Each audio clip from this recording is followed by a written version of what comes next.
Thank you very much. It's a real honor and pleasure to speak here this morning. So I know it's early in the day, and I apologize for bringing junk food into the room already, especially to health professionals. I've had so many medics and doctors write to me saying, I love your concept, but did you have to call it a donut? Do you know how unhealthy these are? So all I can say is perhaps I'm going to introduce you to the one donut that might actually turn out to be good for us. And I hope I can explain why. So in the 20th century, the shape of progress was very simple. It was this ever-rising line measured in GDP growth. It's the dominant paradigm, the dominant metric. We hear it in our politicians' language every day. The trouble is, it brought two things uncomfortably with it. It's brought extraordinary inequality. Now just 62 billionaires own the same wealth as the poorest half of the world's population and sail around in these very high-carbon ships. And at the same time, it's brought extraordinary degradation, which Kevin has just spoken so eloquently and passionately about. And this is a very uncomfortable problem to have when you live by a growth paradigm. So what can our politicians do with that? It's clear that they are searching for a better language to describe what progress looks like while they're still wedded to growth. And I call it playing growth bingo. So I listen every time I hear a politician talking about growth. What word do they stick in front of it? So Angela Merkel has talked about sustained growth. Barack Obama wants long-term lasting growth. David Cameron called for balanced growth. But you can have it good, you can have it green, smart, smarter growth, equitable, inclusive growth, anything you like, just so long as it's growth. Of course, some of these politicians' faces are about to go or have already gone. And so I've been listening carefully to what those coming say. Theresa May just talks about economic growth. She says she wants Britain to be the greatest meritocracy in the world, but when she talks about economic growth, she doesn't add any word in front of it. I'm still trying to figure out what she's doing with this concept. But Donald Trump, he's very clear. He's stripped away all these nice adjectives. He's just pro-growth. And that's alarming because it means we're going back, we're going away from the nuance, we're going away from the change. So when it comes to change, I'm extremely inspired by the extraordinary American inventor, Buckminster Fuller. And his wide words, you never change things by fighting the existing reality. To change something, build a new model that makes the existing model obsolete. And so in that spirit, I don't want to stick adjectives in front of growth and try and amend it, appease it, or make it more palatable. I want to come up with a completely new model. And it turns out that that model looks rather like a donut. So let me tell you what this donut is. On the outside of it, the outer ring of the donut, is, let's say, an environmental ceiling of pressure that we can put on the planet's boundaries before we tip this extraordinary, fragile, living Earth on which we depend out of the benevolent state it's been in for the last 11,700 years that's been so incredibly generous to humanity that we've managed to thrive. What are those elements? Because I know you can't read all of them from where you are. Well, let me tell you about where they came from. In 2009, a group of leading Earth system scientists got together and said, what is it about the last 11,700 years that's been extraordinarily stable phase of planet Earth's history? And what is it about those? How can we understand what those are? And to me, these people are like planetary doctors. Because if you look back to this wonderful picture of a mural from 14th century France, imagine the conversation that these people were having as they cut open a human body. What is this blood everywhere?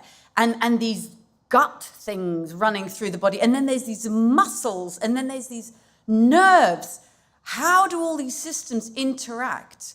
Do they all matter? Could you remove any of them and it wouldn't matter if they'd gone? And each one of them, how much pressure could you put on each one of those systems before you tipped it out of health into ill health or death? So how long could I hold my breath for before I'm going to faint or go unconscious? How long could I go without water before I'll die? How fast can I make my heart beat before I give myself a heart attack? How high can my body's temperature rise before I die? Medics have spent hundreds of years examining many, many, many individual human beings, and learned the parameters of the human body. And that's what we call modern medicine. It's why so many of us survive. My children, I have 8-year-old twins, and when they were very little, I knew that if their temperature went above 38 or 39 degrees, I had to completely focus on bringing it back down, because we call that a fever. It's too high and it must come back down. So we know the parameters of pressure that we can put on the human body. Well, I think of today's Earth system scientists as planetary doctors for the 21st century. But instead of hundreds of years of practice and knowledge, it's been going for about 30 years, so it's incredibly new science. And there's only one planetary body on which to experiment and explore. So it's a much trickier challenge to understand the health of our planetary body, but it's the very same questions. How many different systems are interacting? What's the equivalent of the planet's respiratory system, nervous system, muscular system, skeletal system? And how much pressure can we put on any one of those systems before we kick it out of balance and tip Earth from this benevolent phase of life into ill health for humanity, for sure? And they said they believe there are 9 key Earth system processes that we have to stay within to keep ourselves within these 9 planetary boundaries. So Kevin has talked a lot about the top one there, climate change, ensuring we don't put so many greenhouse gases in the atmosphere that we cause the Earth's temperature to rise with so many extraordinarily damaging impacts. But there are others. We mustn't withdraw so much water from Earth's freshwater systems that we actually transform the hydrological cycle and stop the flow of rivers. That we mustn't put so much nitrogen and phosphorus fertilizer into cropland that leaches out. It doesn't get taken up by crops. It leaches out into the sea and lake bodies, and it causes eutrophication, changing those bodies green, absorbing all the oxygen and killing off aquatic life. Other ones include ocean acidification. So much carbon dioxide gets dissolved in oceans that it acidifies the water, killing off sea life. Chemical pollution, whether the chemical is plastic or persistent organic pollution or chemical waste, or all sorts of products that humankind, these novel entities that we create. We don't yet fully understand how they interact with the fabric of life and change, even at the DNA level, change life forms. We mustn't put so many atmospheric aerosols, little tiny particulates up in the air that we see as smoke or smog. They cause smog for human health, but also they can change where the monsoon occurs. They move the monsoon patterns across countries. The ozone hole, the release of CFC gases opened up this great big hole in the ozone layer, and we know that we must then close that because the ozone layer protects us from ultraviolet light that causes skin cancer and damages so many living organisms. Biodiversity loss. If we transform the surface of Earth's land and reduce biodiversity, we not only lose an extraordinary range of living organisms, but we also create monoculture and lose the resilience that is embedded within diversity. And the lastly one on land use change, if we transform the natural state of land's Earth's surface and turn it into farmland and cities and highways, again, we're reducing Earth's capacity to absorb carbon dioxide for sure, but also the resilience of diverse landforms. So the Earth system scientists said, we think these are the 9 planetary boundaries that we have to keep an eye on to stay within safe levels of pressure on each of them, because they're all interdependent. And if we push ourselves over these risk boundaries, we really risk kicking Earth out of the safe space that's been a human home for over 10,000 years. So where are we on those planetary boundaries? They plotted them on a chart, and you can see we're well over the climate change boundary. We're way over on the nitrogen boundary and way over on the biodiversity loss boundary. In fact, they've updated this science, and they've said we're also far over on the land use change boundary and on the phosphorus boundary. So we are already over at least 4 of the boundaries. They haven't yet managed to quantify aerosol loading and chemical pollution, so we could be over on those as well. We don't know. They are huge unknowns. But we are already way over planetary boundaries. But is the answer to come right back within planetary boundaries as if we were putting no pressure on the planet? Is the answer to use no fertilizer at all, to withdraw no water from Earth's rivers and lakes? Is the answer to transform none of the Earth's land surface? No, because that would be death and disease and destruction for many millions of human beings. We have to engage with Earth's resources to provide for our own needs. So when I saw this diagram of the 9 planetary boundaries and drawn as a circle, And I was sitting in Oxfam, and some of my colleagues over there were responding to food crisis in the Sahel, and others were campaigning for health and education for all worldwide. I thought, if there are outer limits of pressure beyond which lie unacceptable environmental degradation, then so too there are inner limits of resource use and pressure, below which lie shortfalls in human well-being or human deprivation. So in that blue circle lies human deprivation in terms of the most basic needs of our lives, whether it's healthcare, food, water, education, basic income, having a job, having a voice in society, being resilient, having access to energy, and having these things with social equity and gender equality. And I crowdsourced these from the world's governments in the run-up to the Rio+20 conference. So these were the 11 top priorities of more than half of the world's governments, the social priorities that they saw, and most of them, in fact all of them, have been since embedded in the Sustainable Development Goals. Where are we on those social foundations? Well, if every human being in the world had the resources to meet their human rights, that entire inner circle would go orange. But you can see there's these blue areas of deprivation remaining. So, for example, on food, 13% of people don't have enough food to eat. For income, 21% of people live on less than $1.25 a day. So now what happens when we put these together? We've entered the 21st century already having exceeded 3, even 4 planetary boundaries. We have gone into a risk zone where we risk tipping Earth out of the stable home that it's been for us for centuries, for millennia. And yet many millions of people worldwide still cannot meet their very most basic needs. To me, this is the extraordinary indictment of the path of economic development that has been pursued over the last 200 years or even longer. The idea that this is what progress is economic growth. It's taken us here. To me, this is one way of creating a compass for the 21st century challenge and asking ourselves, can we actually come back into this donut-shaped space, ending human deprivation and environmental degradation at the same time? And to me, this is the generational challenge. Fiona said, can we balance hope and despair? We can be desperate when we look at the extraordinary overshoot and shortfall. And we can be hopeful when we see a positive vision of a world we want to inhabit. What if we could be the generation, because as Kevin says, we have to be the generation that begins to turn this situation around, that actually starts putting humanity on track for being within the donut rather than pushing ourselves further outside of its safe and just space.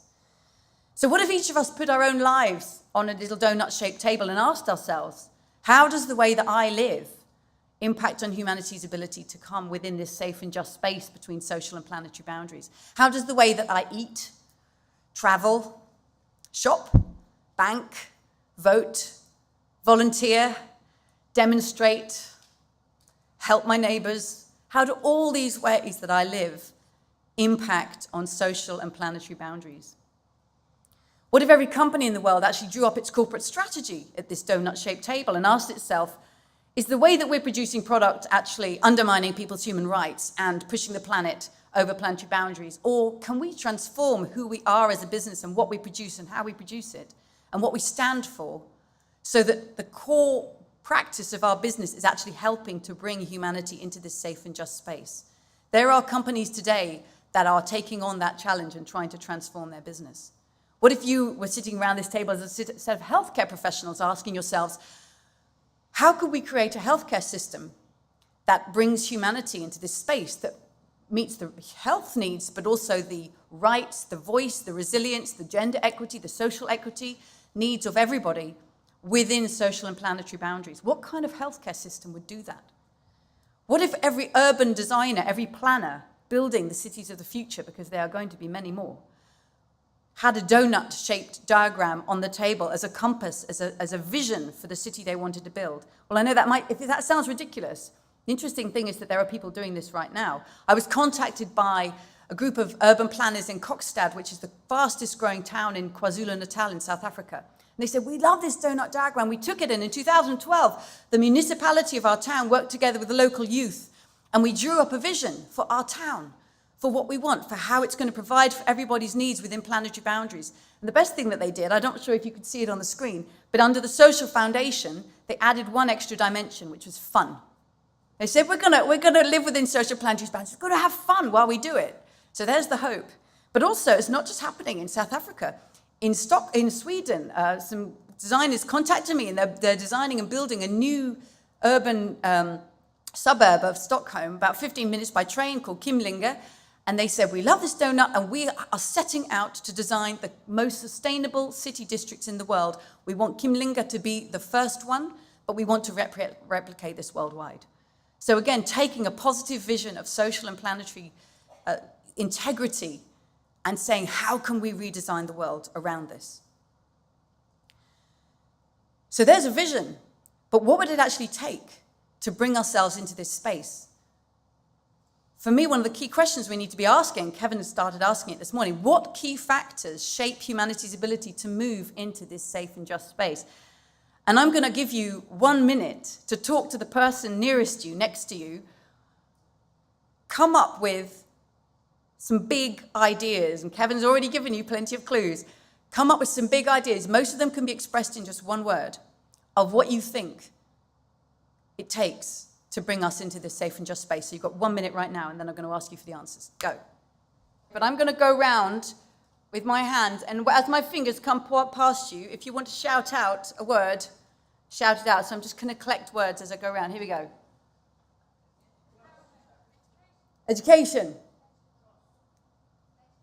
Vegetables. Legislation. Waste. Responsibility.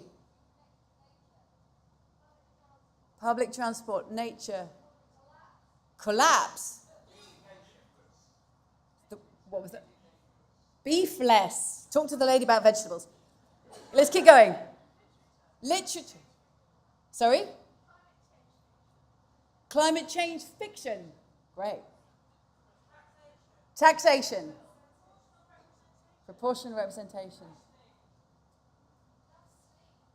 Enough sleep.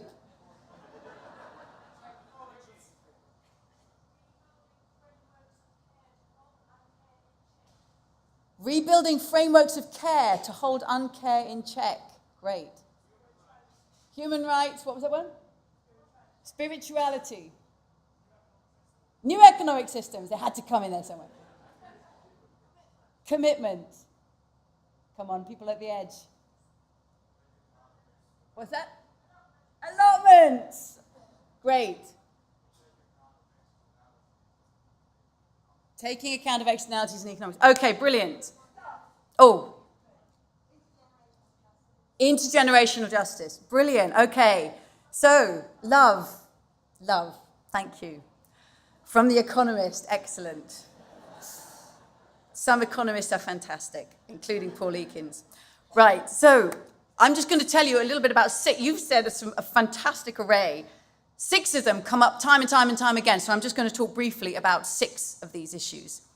Population, inequality, aspiration, education, governance, and technology. And I hope you can hear that some of the words you used would fall within these. So I'm going to start in a place that people are often afraid to talk about, with population. Because population does matter. It really matters how many of us there are. If we want to meet the human rights of all people in the world, we need to care about the number of us in total, because the more of us there are in total, the more that the requirements for meeting that social foundation are going to increase. The thing about population is it's not the one that keeps me awake at night, you see, because in the early 1970s, Paul Ehrlich wrote a book called The Population Bomb, and population was this great scare story, as if this is the population growth curve, exponentially growing, and it looked like it was exponentially growing in the early 1970s. But actually, what population is doing is quite the opposite. It's plateauing, right? A very subtle difference of the arm from the exponential growth curve to a plateau. It's gone through an exponential phase, but it's plateauing off. And the great thing about population growth is we know how to slow down the growth rate of the human population. I'm sure all of you know, because it's got a lot to do with medicine. It's about child health, women's reproductive rights, girls' education, and women's empowerment. And these things are a magic list of factors that if you empower women and provide decent health care, women are empowered to take control of the size of their own families. And this is how we slow down and stabilize the growth rate and stabilize the size of the global population. So this is not the one that keeps me awake at night, because there are other things like GDP growth that are still on the exponential curve, and we haven't figured out how to make them plateau. What about inequality? I mentioned that 13% of people in the world don't have enough food to eat. How much would it actually require to give them enough food to eat? It would take 3% of today's global food supply to ensure that everybody had enough food to eat. And that is in light, right? 3%, well, right now, 30 to 50% of food is lost post-harvest, wasted in the supply chain, or scraped off plates in the kitchen. So we're looking for 10% of what's not even being eaten at the moment. This is in one measure of the scale of extraordinary inequality that there is in the world, not just in terms of income, but access to the most basic of resources of food. Kevin already mentioned that 45% of people worldwide, 45% of the world's carbon emissions are produced in the name of just 10% of people. I call them the global carbonistas, and we know we're part of it. Many of us are part of the global carbonistas, living on every continent with a high carbon lifestyle. But also, 1/3 of the world's sustainable nitrogen budget. So if we brought nitrogen use back within what's seen as a sustainable level by planetary boundary scientists, 1/3 of that is used to produce meat and dairy for the EU. So kudos to the woman who wanted a lot vegetables, to the man who said beefless diet, and the person over here called for allotments. The way we eat and the way we eat in high-income countries has a huge impact on global carbon emissions. So, aspiration, I'm going to move on. I've done population and inequality. Aspiration. We have lived through a century that has encouraged consumerism and selfish individualism. It's the PR industry, it's the advertising industry, it's the engine of consumerism that sends us out every Easter and Halloween, and here we go Christmas, and then it'll be Valentine's Day, and then it'll be, coming around, all these holidays we're encouraged to go out. Black Friday, taking root in this country. Why are we taught to find status in what we buy and what we own? And we need to transform that to finding meaning in community, in experience, and relationships. And that experience, of course, is a picture of people hiking up a mountain. Of course, it also matters how you get there. So you can't fly in a high-carbon flight to go and have a wonderful natural experience. As Kevin is talking about, we need to be consistent in the whole vision of what we're doing. But transforming those aspirations, whether it's for love or for bringing care back in, this is a profound transformation. And we have been put through this century of consumerism, and step out into London, it's all around you. Advertising is everywhere. How on earth are we going to undo the lock-in, the economic lock-in of advertising and consumerism? Technology. There are many, many different technologies you could use. So on the top here, I've got pictures of different suggestions that people have used for combating climate change. You could stick mirrors in space and reflect the sunlight back, or you could stick solar panels on the roof of your house. How about supplying enough food for the world? You could encourage community gardens and enable small groups of farmers to save their own seeds and grow their own food. Or you could grow high-tech biotech food in scientifically controlled laboratories and owned seed by corporate-owned. All of these are possible solutions, but they have very, very different impacts, both on planetary boundaries and on social outcomes, social distribution and social justice in terms of voice, control of technology. So they have multiple impacts, and often one of the reasons for looking at 9 planetary boundaries together is because sometimes people come up with solutions for climate change which will actually aggravate problems of biodiversity loss or problems of food shortage, as Kevin was talking about, looking at in terms of the use of biomass as a means of creating a low-carbon society. All sorts of other ramifications. You cannot look at climate change in isolation from the rest of it, from the social story and the other planetary boundaries. And let's remember that behind these choices are many, many companies, whether they're fossil fuel companies, car companies, high-tech companies, food companies, with huge lobby power and lobby interest in terms of which technology is chosen. So these technologies are not being chosen in a vacuum or in terms of a calm, rational policy decision-making choice. It is strongly influenced by vested interests. Which brings me on to governance. Whether it's teamwork or collaboration, governance matters from the very local to the global. And I've just brought here one example of global governance. If we could see that picture of the planet as a video, you'd see the clouds moving continually, shifting between and over continents. They don't recognize national borders. But as humans, we have divided ourselves into these little plots of land, from Afghanistan at the beginning to Zimbabwe at the end, and many, many in between, that we call countries. And then we come together, whether it's at the United Nations or the Paris Agreement, and so often negotiate from short-term national self-interest, and find it so hard to rise above that and seek long-term, common, collective, global human interest for future generations as well as today's. And that's just the global governance story. And we've seen the problems of that played out over more than 20 years, resulting in the Paris Agreement, which is deeply inadequate. But there's even an agreement there. Many of the other planetary boundaries don't even have an agreement process going on. So from the way you relate to your neighbours across the garden fence, that's part of governance as well. And if we can't do it with our own neighbours across our garden fences, how can we expect the United Nations to do it? So we have to transform the way we govern ourselves from the very, very local to the global. And that brings me lastly to education. And it's one I'm passionate about, particularly about economic education, but all kinds of education. We need to transform the paradigms that we're using to understand the world. So if anyone here has been to an economics lecture, let's imagine if this was an economics lecture. Anybody, what was the first diagram that you would learn in economics? Shout it out. Supply and demand, there you go. You learn the supply and demand curves, right? The little crisscross of the supply and demand lines. It's magic. Kevin had a lovely picture of a magician pulling a rabbit out of a hat. To me, this is economists pulling a rabbit out of a hat, because the first diagram you learn, before anyone even mentioned it, the economy apparently is the market. That is what the economy is, and it's about supply and demand. And apparently the market and prices pull the economy into equilibrium. Well, the equilibrium is just not true at all. The economy does not exist in equilibrium. It's a complex, ever-evolving, shifting system. It's not mechanical. But the economy is not just the market. There's the household economy. All of us came from household economies this morning, and anybody who got kids up today definitely came from a household economy of raising the next generation, feeding, cleaning, washing the dishes. It's reproducing ourselves as labor in the economy. But there's also the role of the state, and there's the role of the commons. So there are many forms of economy, and mainstream economics just takes us straight into the market as if that's all there is. We have to deeply enrich our understanding of what the economy is and what it's for and who we are in it and how it moves. So I wish the first economics lecture didn't begin with supply and demand.